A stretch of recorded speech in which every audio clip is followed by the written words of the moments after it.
a home with a truly surprising secret.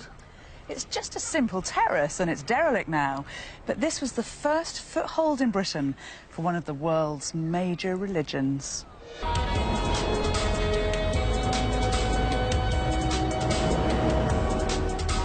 I'm in a city famous for many things. The Beatles, the famous football clubs, the Grand National, and of course, the Mersey.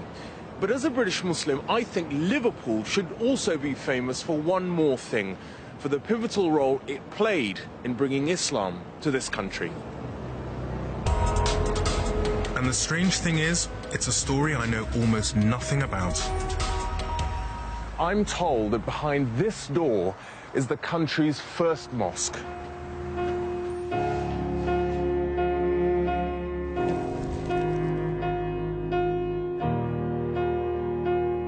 I wasn't sure what to expect, but it certainly wasn't this. I'm meeting Jahangir Khan and Ron Jeeves to uncover this extraordinary mystery.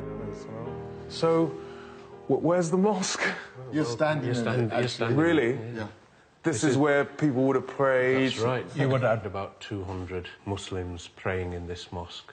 Goodness me. It's in the 1890s. You would have had an extraordinary gathering. You would have had British gentry, male and female, people from Liverpool's working classes. I found common names like Jones and Warren and Smith and who'd all converted. Charlton, and all converted. So this mosque wasn't for immigrants, it was for hundreds of white converts. The person who managed to turn devout Christians into the first generation of British Muslims must have been extremely charismatic. Who was he? Abdullah Quilliam was born William Henry Quilliam from a very well-known Methodist family here who converted to Islam and surprised a lot of people when he did it. A sickly young man, William went to Morocco to recover. What his family didn't expect was that he would come home a Muslim and with a passion to convert the people of Liverpool to Islam. When Quilliam was its leader, this is what the mosque would have looked like. God bless the Muslim cause, bless all who keep thy laws and do the right. One idea to convert Christians was to sing traditional anthems in an Islamic style.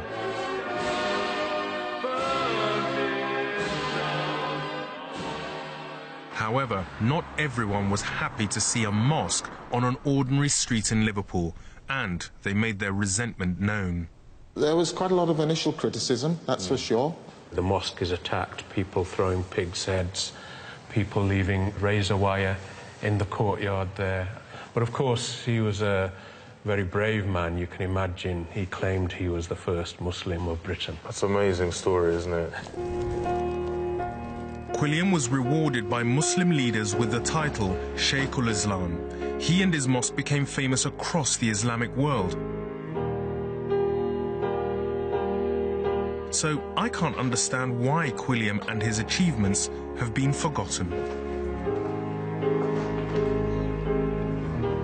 I think if we were talking about the first church or the first synagogue or the first ever Hindu temple in this country, you wouldn't find it in this kind of ruin.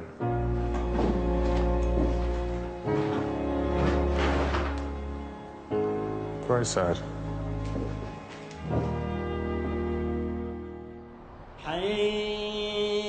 There are now over 2.5 million Muslims in the UK, many of whom might not be aware of Quilliam and his pioneering Victorian mosque.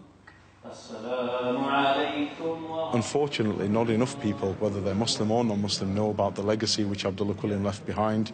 Abdullah Quilliam was way ahead of his time, and he managed to achieve more than 100 years ago what we, as a Muslim community here in the UK, haven't yet achieved. What he managed to do, which is the most amazing thing, was translate the message of the Prophet Muhammad into a context which made it suitable for the people of Britain. It's essential. It's essential that everybody knows about this man, everybody knows about the mosque, and everybody knows about the work which he did. We can all take lessons from it.